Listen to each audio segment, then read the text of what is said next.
नमस्कार, मैं हूँ विजय सर और आप देख रहे हैं सागर टीचर एकेडमी। अगर आप नए हैं मेरे चैनल पर तो इस चैनल को सब्सक्राइब कीजिए और बेल आइकन को प्रेस कर लीजिए ताकि आपको प्रत्येक वीडियो का नोटिफिकेशन मिलता रहे। साथ ही इस वीडियो को लाइक कीजिए और इसे शेयर कीजिए ताकि अन्य बच्चों तक पहुँच सके। तो चलिए आज हम करने वाले हैं।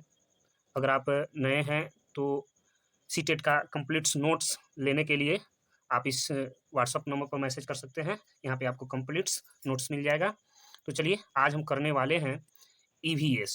आज करने वाले हैं ईवीएस 4/1/2022 का प्रीवियस पेपर 1 के लिए। तो चलिए क्वेश्चन पर चलते हैं। आज का जो फर्स्ट क्वेश्चन है हम लोग आ चुके हैं। यहाँ पे देख लीजिए, एनवायरमेंटल स्टडीज 4/1/2022 का पेपर है। तो चलिए क्वेश्चन नंबर 1 पर चलते हैं। यहाँ पे आप क्वेश्चन देख सकते हैं, थोड़ा सा जूम कर देते हैं, बड़ा दिखाई देगा आपको। तो फर्स्ट क्वेश्चन है आज के लिए, मगरमच्छ मुख्य रूप से शिकारियों द्वारा मारे जाते हैं। यानी कहने का मतलब कि मगरमच्छ को किस लिए शिकारी मारते हैं। तो पहला ऑप्शन है सींगों के लिए, दूसरा का त्वचा के लिए, तीसरा का दांतों के लिए और चौथा खुशबू के लिए। तो जल्दी जल्दी आप बताइए कि कौन सा आंसर हो सकता है। तो चलिए बताते हैं हम। तो मगरमच्छ को शिकारी मारते हैं त्वचा के लिए। आपका ऑप्शन नंबर 2 आंसर हो जाएगा, त्वचा के लिए। आगे बढ़ते हैं अगले क्वेश्चन पर। क्वेश्चन नंबर 2 कहा कि बोरा चिपचिपे चावल की एक समान किस्म है, यह मुख्य रूप से पाया जाता है। यानी जो बोरा चिपचिपे चावल की एक समान किस्म है, कहाँ पाया जाता है। ऑप्शन नंबर 1 असम में पाया जाता है, ऑप्शन नंबर 2 बिहार में पाया जाता है, ऑप्शन नंबर 3 उड़ीसा में पाया जाता है, ऑप्शन नंबर 4 तमिलनाडु में पाया जाता है। तो जल्दी से बताइए कमेंट क्या होगा आंसर। चलिए हम बताते हैं। तो यह बोरा चिपचिपा जो चावल की जो किस्म है, यह असम में पाया जाता है। कहाँ पाया जाता है, असम में पाया जाता है। तो आपका फर्स्ट ऑप्शन आंसर हो जाएगा। आगे बढ़ते हैं अगले क्वेश्चन पर। अगला क्वेश्चन है, सर्दियों में दादी अक्सर निम्नलिखित में से त्वचा को रूखेपन से बचाने के लिए उपयोग करती थी। यानी सर्दियों के दिनों में त्वचा की सुरक्षा के लिए दादी क्या इस्तेमाल करती थी। ऑप्शन नंबर 1 है गुलाब जल, आसुत जल, ऑप्शन नंबर 2 है गुलाब जल, ग्लिसरीन और नींबू का रस, ऑप्शन नंबर 3 है नींबू का रस और दूध, और ऑप्शन नंबर 4 है गुलाब जल और सिरका। तो जल्दी से आंसर बताइए कौन सा होगा। तो चलिए हम बताते हैं कि इसका आंसर कौन होगा। तो सर्दियों के दिनों में जो नुस्खा बताया जाता है वह है गुलाब जल, ग्लिसरीन और नींबू का रस। तो आपका ऑप्शन नंबर 2 सही हो जाएगा। अगले क्वेश्चन पर हम लोग चलते हैं। अगला क्वेश्चन बड़ा सा क्वेश्चन, थोड़ा सा हम लोग छोट कर लेते हैं। अगला क्वेश्चन है कि एक छोटे से पेड़ या झाड़ी की शाखा से लटकने वाला घोंसला बनाने वाला पक्षी कौन है। यानी एक झाड़ी में लटकता हुआ घोंसला कौन सा पक्षी बनाता है, यह बताना है। ऑप्शन नंबर आपका फर्स्ट है सूर्य पक्षी, 2 में कौवा, 3 में बारबेट और 4 में भारतीय रोबिन। तो जल्दी से फटाफट आंसर अपना बताइए। तो चलिए इसका आंसर हम बताते हैं।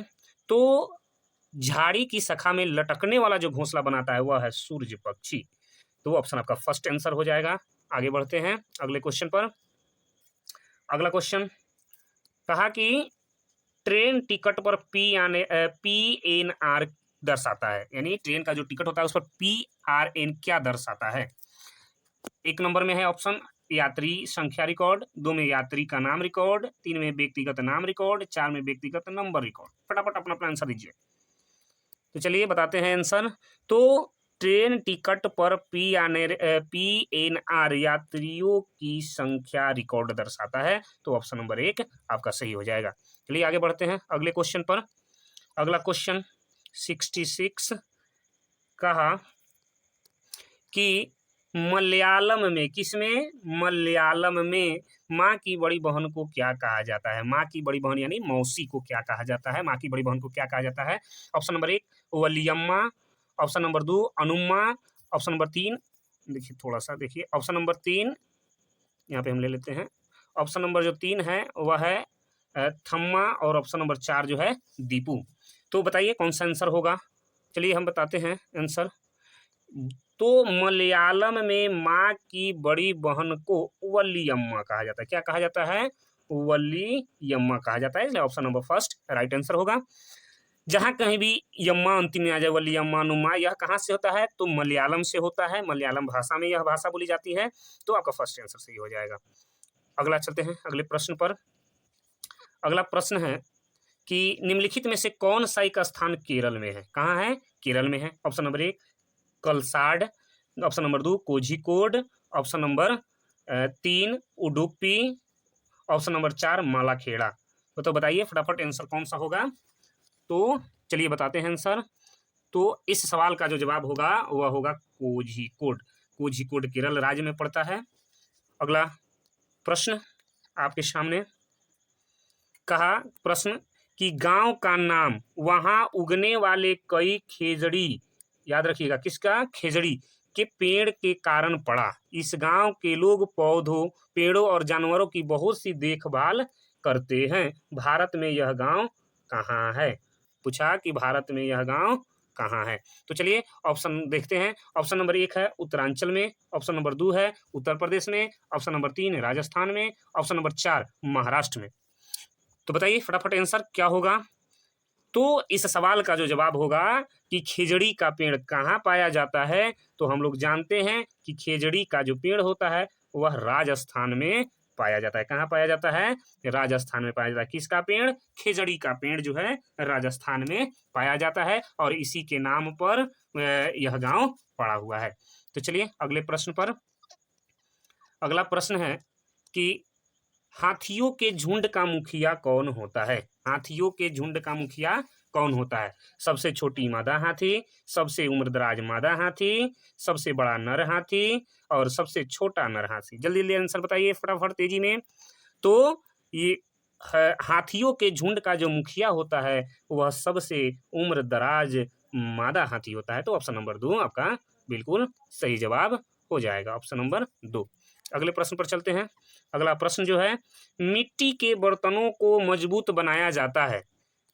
1 में बेक करके, 2 में गलाने से, 3 में है भूनने से, 4 में जलाने से। फटाफट आंसर दीजिए। तो चलिए मिट्टी के जो बर्तन मजबूत कैसे बनाया जाता है? तो मिट्टी के बर्तन को मजबूत बेक करके बनाया जाता है। बेक मतलब उसको पका करके आग में पका करके बढ़िया से बनाया जाता है।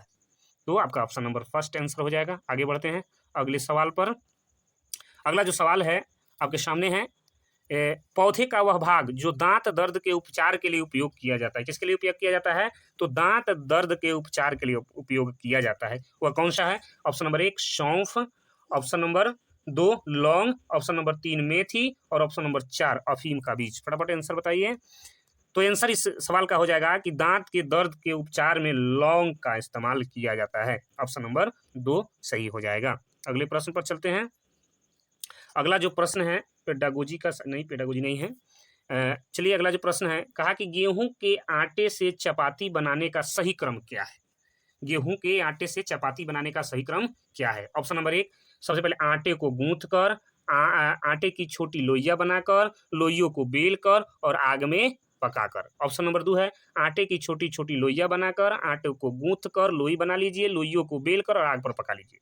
तीसरा का ऑप्शन है आटे की छोटी छोटी लोइयां बनाकर, लोइयों को बेल कर, आटे की लोई बनाकर और आग पर पकाकर। और चौथा ऑप्शन है आटे को गूंथ कर लोई बना लीजिए, लोई बेल कर तैयार कर लीजिए, आटे की छोटी छोटी गोली बनाइए और आग पर पका लीजिए। तो सब कोई रोटी खाता है। चलिए देखते हैं कौन सा आंसर हो सकता है। तो सबसे पहले तो हम लोग लोइया बनाएंगे नहीं, इसको काट के हटा दीजिए, ये गलत हो गया। छोटी छोटी लोइया बनाना, ये दोनों काट करके हटा दीजिए, गलत हो गया। अब 2 ऑप्शन बच गया, 2 ऑप्शन हटा के आटे को गूंथ कर, बिल्कुल पहले गूंथते हैं आटा को, पहले आटा को हम लोग गूंथते हैं, उसके बाद छोटी छोटी लोइया बनाते हैं, लोइया बनाने के बाद बेलते हैं और बेलने के बाद आग पर सेकते हैं। तो आपका फर्स्ट ऑप्शन सही हो सकता है, लेकिन देखते हैं नीचे भी है आटे को गूंथ कर लोई बेल कर, ये यहाँ पर गलत दे दिया, पहले बेल कर दे दिया, तो इसलिए आपका जो फर्स्ट ऑप्शन जो होगा वही राइट हो जाएगा। अगले प्रश्न पर हम लोग चलते हैं। अगला प्रश्न जो है, कहा कि नृत्य में मुख्य रूप से मुद्रा और भावनाएं डैश प्रदर्शित करती हैं। 1 नंबर में नृत्य प्रदर्शन, 2 में भावनाएं, 3 में आत्मविश्वास और 4 में हाथों और चेहरों की गति। तो बताइए नृत्य में क्या प्रस्तुत होता है, क्या प्रदर्शित होता है? तो मुख्य रूप से जो मुद्रा और भावनाएं हैं नृत्य में, वह भावनाओं को प्रदर्शित करती है। किसको प्रदर्शित करती है? भावनाओं को। तो ऑप्शन नंबर 2 आपका आंसर हो जाएगा। चलिए अगले प्रश्न पर चलते हैं। अगला प्रश्न आपके सामने है। कहा कि अगला प्रश्न, जो बच्चे बोल और सुन नहीं सकते वे सीखते हैं।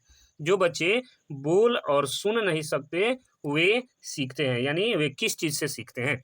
एक में सांकेतिक भाषा के माध्यम से, दो में मातृभाषा के माध्यम से, तीन में स्थानीय भाषा के माध्यम से, और तीसरा चौथा जो है ब्रेल के माध्यम से। तो चलिए इसका फटाफट जवाब दीजिए।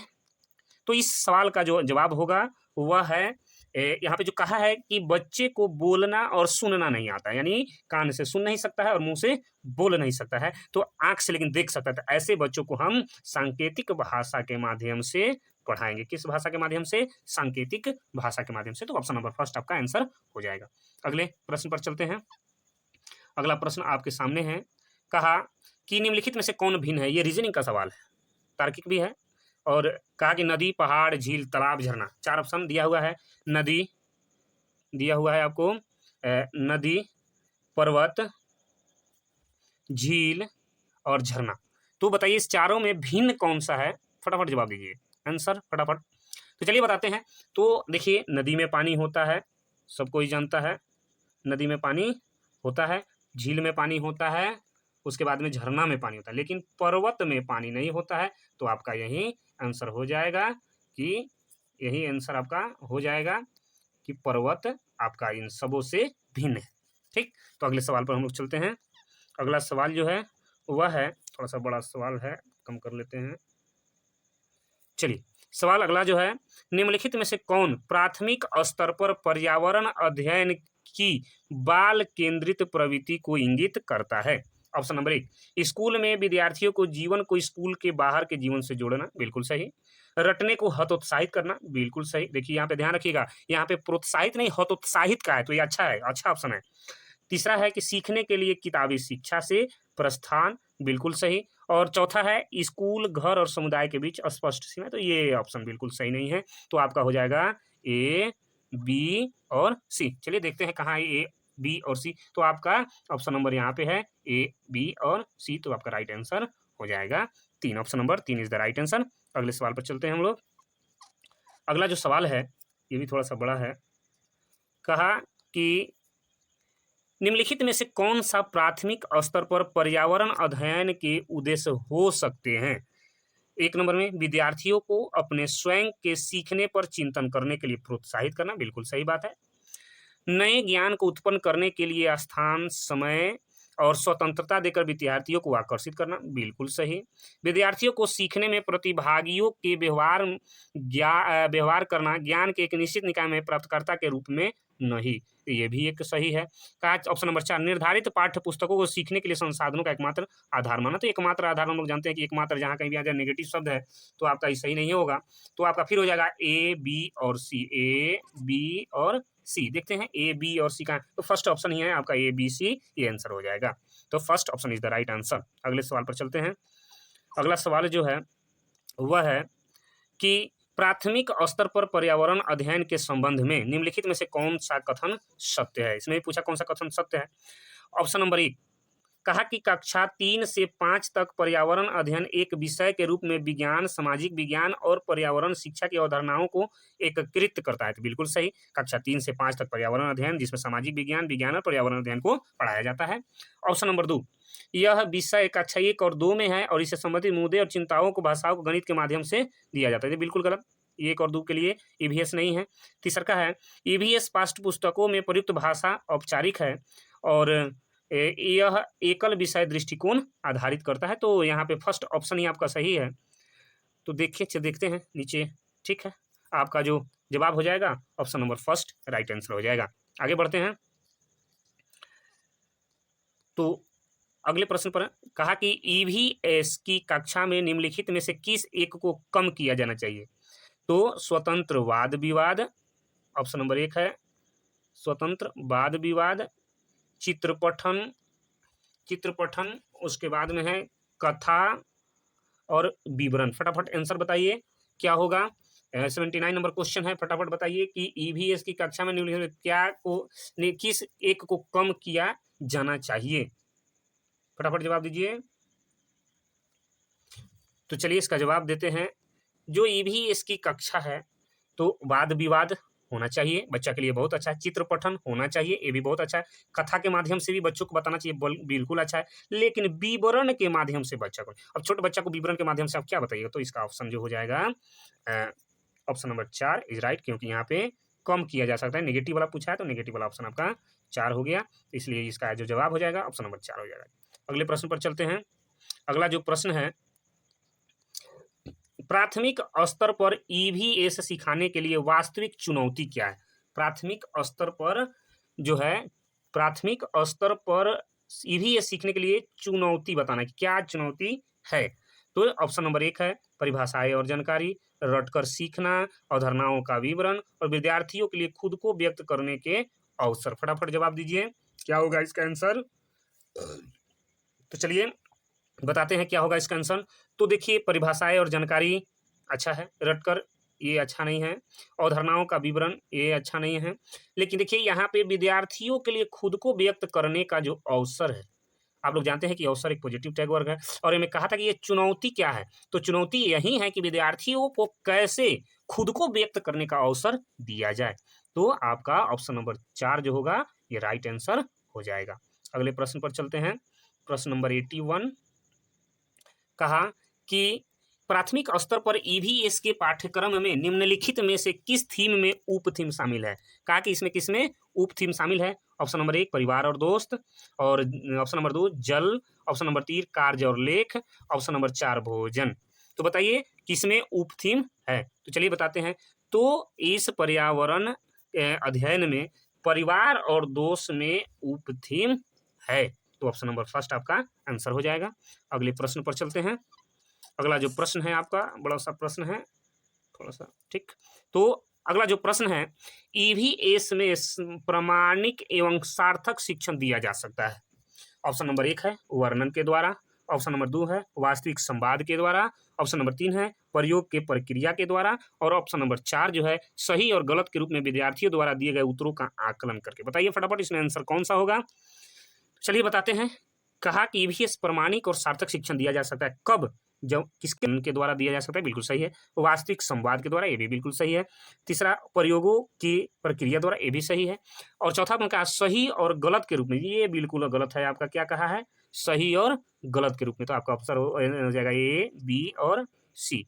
तो ए, बी और सी कहाँ है? ए, बी और सी ऑप्शन नंबर 4 में है। तो आपका जो आंसर हो जाएगा option number 4 is the right answer. अगले प्रश्न पर चलते हैं। अगला जो प्रश्न है आपके सामने है, कहा कि यात्रा थीम के मुद्दे केवल विद्यार्थियों के लिए सार्थक हो जाते हैं यदि मुद्दों के आसपास बहस आयोजित की जाए, विद्यार्थियों को श्रव्य दृश्य दिखाकर, यदि शिक्षकों द्वारा प्रदर्शनों को दिखाया जाता है, थीम आधारित वर्कशीट विद्यार्थियों को देकर। फटाफट बताइए क्या आंसर होगा? फटाफट बताइए क्या आंसर होगा। तो चलिए बताते हैं क्या होगा इसका आंसर। तो यात्रा थीम के मुद्दे केवल विद्यार्थियों के लिए सार्थक हो जाते हैं यदि मुद्दों के आसपास बहस आयोजित की जाए, यानी जो बच्चों को मुद्दा दिया गया है, जो टॉपिक दिया गया है, उसके आसपास जब हम लोग बातचीत करेंगे, बहस करेंगे, तो यह यात्रा थीम को सही से विद्यार्थियों में सार्थक बैठ जाएगा। तो ऑप्शन नंबर 1 आपका सही हो जाएगा। अगले प्रश्न पर चलते हैं। अगला जो प्रश्न है आपका वह है, ईवीएस पाठ्य पुस्तकों के अलावा ईवीएस सीखने के लिए निम्नलिखित में से कौन सा एक अच्छा संसाधन है? एक नंबर ऑप्शन नंबर 1 है क्षेत्र भ्रमण, ऑप्शन नंबर 2 है रेडियो, ऑप्शन नंबर 3 है विकिपीडिया, और ऑप्शन नंबर 4 है विश्वकोश। फटाफट बताइए ईवीएस पास पुस्तक के लिए, ईवीएस शिक्षण के लिए कौन इसमें बेस्ट हो सकता है, अच्छा संसाधन हो सकता है? फटाफट बताइए तेजी में। तो हम लोग सब कोई जानते हैं कि ईवीएस शिक्षण के लिए क्षेत्र भ्रमण से बढ़िया कोई नहीं है, तो क्षेत्र भ्रमण इसका आंसर हो जाएगा। अगले क्वेश्चन पर चलते हैं हम लोग, थोड़ा सा छोटा कर लेते हैं। चलिए अगला जो प्रश्न है आपका बड़ा सा प्रश्न है। अगला प्रश्न है आपका कि जल थीम से संबंधित सामाजिक सांस्कृतिक मुद्दों को प्रभावी ढंग से सीखा जा सकता है। भूमिका निर्वाह के द्वारा, बिल्कुल सही। विद्यार्थियों के बीच वास्तविक संवाद के द्वारा, बिल्कुल सही। क्षेत्र भ्रमण के द्वारा, बिल्कुल सही। प्रदर्शन और गृह कार्य के द्वारा, तो जानते हैं हम लोग कि गृह कार्य जो है पेडागोजी में सबसे खतरनाक चीज है, ये आपका नेगेटिव शब्द है गृह कार्य। तो बताइए ऑप्शन क्या होगा? तो ऑप्शन यहाँ पे हो जाएगा ए, बी और सी। तो आपका फर्स्ट ऑप्शन राइट हो जाएगा, ABC। अगला क्वेश्चन पर चलते हैं हम लोग। अगला क्वेश्चन जो है, अगला क्वेश्चन आपके सामने है, बड़ा सा क्वेश्चन। तो अगला प्रश्न, EVS पाठ्य पुस्तकों में शामिल है।